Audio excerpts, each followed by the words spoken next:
सुनिएगा,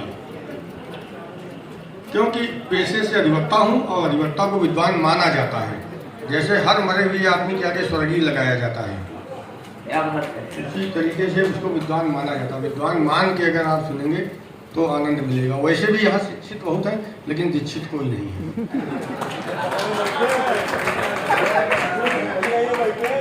भाई आशा है आप आए हुआ तो आप हमारा साथ देने वाले जोड़ीदार हैं, तो बहुत कम मिलते हैं, ये बड़े सौभाग्य है। आप मिल गए। नहीं, वैसे वकील अधिवक्ता कभी झूठ भी नहीं बोलता, मैं बिल्कुल सच बोल रहा हूँ। नहीं, बिल्कुल सही बात बता रहे हैं। लोग कह रहे हैं अब कुछ कवि हैं वो 56 सीना नापा करते प्रधानमंत्री जी का। अरे उसमें नापने की क्या जरूरत है? वो है तो उसमें नापना क्या? वो टेलर का काम, दर्जी का काम, वो सीना नापे, वो कभी नापा करते। हम ऐसा कोई काम नहीं करते, बिल्कुल सच कहते हैं। हमने कहा था ठंडे दिन आएंगे, गर्मी से लोग परेशान थे, ठंडे दिन की शुरुआत होने वाली है, हो रही। तो ऐसा काम ही नहीं, बिल्कुल सच बोलो। और हमारे रमेश अवस्थी जी भी बैठे, सचिन अवस्थी जी बैठे, बड़ा सुंदर कार्यक्रम हुआ। और मैं ज़्यादा समय नहीं लूँगा, बात इशारों में हो जाती है, अफसाने बन जाते हैं और समझने में जमाने वालों को जमाने लग जाते हैं। लेकिन आपने बड़े अच्छे इन सब कवियों को भी, कुछ कवियों को सुना, कुछ सुनेंगे। ये सब लोग बिल्कुल एकदम, कोई अंतर्राष्ट्रीय कवि है, कोई राष्ट्रीय कवि है, कोई अखिल ब्रह्मांडी कवि है। जमीनी कवि एक मात्र मैं हूँ। जमीनी बात कहने वाला पूरे हिंदुस्तान से एक कवि है। वो मैं जमीनी बात कहता हूँ। ये सब अंग्रेजी पिस्टल हैं और हम देसी कट्टा हैं, और ये पूरी कीमत, ये अंग्रेजी पिस्टल है, हम देसी कट्टा हैं, और ये पूरी कीमत है, हम केवल बट्टा हैं। और बट्टे से अद्भुत प्यार होता है, तो वो आप समझ सकते हैं। अब मुकेश जी का मामला, राम जी का कार्यक्रम हुआ, 2-4 पंक्ति राम जी के बाद से फिर हमें कविता सुनाएंगे। उसे चुटकुलों के पूरे खानदान से वाकिफ हैं, सुन कर आप लोटपोट हो जाएंगे, मगर हम ठहरे कविता के खानदानी, इसलिए चुटकुले नहीं सुनाएंगे। तो बात शुरू करता हूँ कि हे राम तुम्हारी लीला समझ में नहीं आती है, हे राम तुम्हारी लीला समझ में नहीं आती है।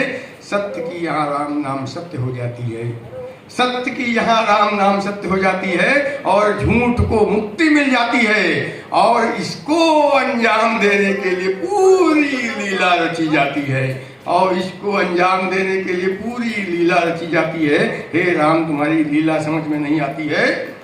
मृग मरीचिका के जाल बुन दिए जाते हैं, मृग मरीचिका के जाल बुन दिए जाते हैं, और लंका ढहाने वाले बंदरों को उस तरह थमा दिए जाते हैं, लंका ढहाने वाले बंदरों को उस तरह थमा दिए जाते हैं। सीता हर बार मर्यादा की रेखा लांघ जाती है, सीता हर बार मर्यादा की रेखा लांघ जाती है। रावण मर जाता मगर रावणता जिंदा रह जाती है, रावण मर जाता मगर रावणता जिंदा रह जाती है। हे राम तुम्हारी लीला समझ में नहीं आती है। कामी राम नामी में छिप जाते हैं, कामी राम नामी में छिप जाते हैं। हम तुम्हारी लीला का मंचन करते रह जाते हैं, हम तुम्हारी लीला का मंचन करते रह जाते हैं। मंथरा आज भी मास्टर माइंड की तरह नजर आती है, मंथरा आज भी मास्टर माइंड की तरह नजर आती है। रावणता जिंदा रह जाती, पूरी रामलीला खत्म हो जाती है। हे राम तुम्हारी लीला समझ में नहीं आती है। अब आज वाल्मीकि की जयंती के अवसर पे, उस परिप्रेक्ष्य में ये कार्यक्रम मनाया गया। मैं एक कविता शुरू करता हूँ, वाल्मीकि जी का स्मरण करता हूँ। आज से की कविता में जो सुनिएगा, ध्यान दीजिएगा कि एक डाकू था निराला, एक डाकू था निराला, पड़ गया उसका रामपाल से पाला। एक डाकू था निराला, पड़ गया उसका रामपाल से पाला, और खुल गया उसी अक्ल का ताला। रामपाल एक कवि हैं, अच्छे कवियों में उनकी छवि है। मंच पर आते हैं तो छा जाते हैं, मंच पर आते हैं तो छा जाते हैं। अपनी पत्नी की तारीफ में अच्छे अच्छे गीत गाते हैं। एक बार डाकू ने रामपाल जी की पत्नी को अपहृत कर लिया, फिर फिरौती में फोन पर 5 लाख रुपए की मांग किया। रामपाल जी बोले, कान खोल कर सुन लिए डाकू भैया, मैं कवि हूँ, मुझसे नहीं मिलेगा एक भी रुपया। दूसरे में त्रेता युगी राम लला की तरह नहीं हूँ, दूसरे में त्रेता युगी राम लला की तरह नहीं हूँ, जो एक पत्नी के लिए तुझसे युद्ध रचाऊंगा। अरे 5 लाख रुपए तुझे देने से बेहतर तो दूसरा ब्याह रचाऊंगा, अरे 5 लाख रुपए तुझे देने से बेहतर तो दूसरा ब्याह रचाऊंगा। रुपयों के साथ साथ ढेर सारा सामान भी दहेज में पाऊंगा।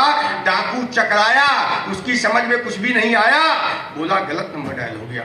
डाकू चकराया, उसकी समझ में कुछ भी नहीं आया, बोला गलत नंबर डायल हो गया। रामपाल जी बोले नंबर तो तूने सही डायल किया, परंतु गलत आदमी के हाथ लग गया। फोन स्पीकर ऑन था, फोन स्पीकर ऑन था, एक एक शब्द पर लगा पत्नी का ध्यान था। वार्तालाप सुनकर बेचारी घबराई, उनको उनकी आंखों के सामने खड़ी मौत नजर आई। बेचारी चीखी और चिल्लाई, हे प्राणनाथ, हे प्राणनाथ, मेरे प्राण बचा लीजिए, किसी भी तरह 5 लाख रुपए का बंदोबस्त कीजिए। रामपाल जी बोले, प्राण प्रिय तुम्हारे प्राण तो बच जाएंगे, प्राण प्रिय तुम्हारे प्राण तो बच जाएंगे, किंतु 5 लाख के बंदोबस्त में मेरे प्राण निकल जाएंगे, किंतु 5 लाख के बंदोबस्त में मेरे प्राण निकल जाएंगे। इसलिए हे प्राण प्रिय तुम पतिव्रता धर्म को निभाना और डाकू की गोली बाद में खाना, डाकू की गोली बाद में खाना। पहले अपने अंदर उसे एक माँ की तस्वीर दिखाना, पहले अपने अंदर उसे एक माँ की तस्वीर दिखाना, फिर पहले अपने अंदर एक माँ की तस्वीर उसे दिखाना, फिर अपने एक बचपन को अपनी गोद में खिलाना, फिर कैसे कैसे कर माँ स्वयं का शोषण करती है, बच्चों का पालन पोषण, यह सब दिखलाना, फिर तुम उसकी बहन बन जाना और कहना डाकू भैया, और कहना डाकू भैया, पल भर के लिए सारे भेद भुलाना और अपनी माँ और बहन की तस्वीर मुझ में देखना, पल भर के लिए सारे भेद भुलाना और अपनी माँ और बहन की तस्वीर मुझ में देखना। और जब डाकू यह सब देख ले तब उससे कहना गोली चलाए, जब डाकू यह सब देख ले तब उससे कहना गोली चलाए, ममता की प्रतिमूर्त नारी को हिंसा से मिटाए।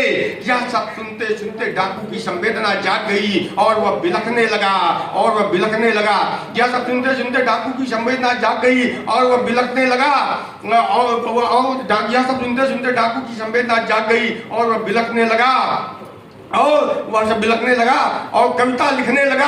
मुझे पूरा यकीन है कि वह समाज सुधार व व्यक्तित्व के निर्माण पर एक महाकाव्य लिखेगा, मुझे पूरा यकीन है कि वह समाज सुधार व व्यक्तित्व के निर्माण पर एक महाकाव्य लिखेगा और महाकवि वाल्मीकि की तरह बनकर हम सबको जल्द ही दिखेगा, और महाकवि वाल्मीकि की तरह बनकर हम सबको जल्द ही दिखेगा, धन्यवाद। जय भारत, जय भारती, जय शंकर। जोरदार तालियां भाई विनय के लिए। और इसी क्रम में